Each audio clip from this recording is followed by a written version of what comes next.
我叫梁志峰，大家叫我 Travis。咁我係17年 Fast Track Sound Technology 畢業嘅。咁我入行之前係一個全職咖啡師，咁我依家嘅正職咧就係一個 audio 嘅 freelancer。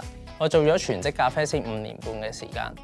咁當時都覺得餐飲業都唔係我最理想嘅終身職業啦。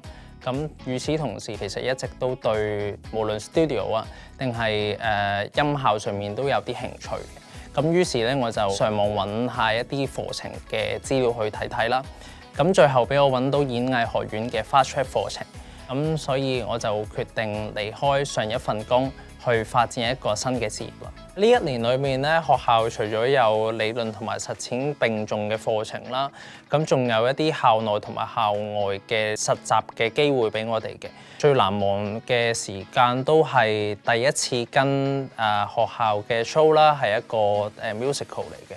咁就負責 audio 嗰部分啦，喺嗰3個星期裏邊咧，親自感受由零開始嘅一個製作啦。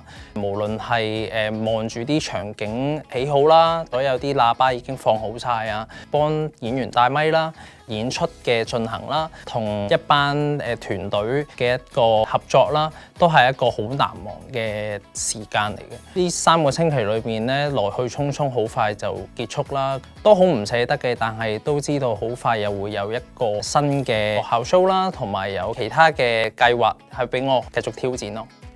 無論係對 studio 啦，對現場音響有興趣嘅，又或者係對舞台製作有興趣嘅人咧，都好適合去用1年嘅時間咧，去俾自己去一個嘗試咯。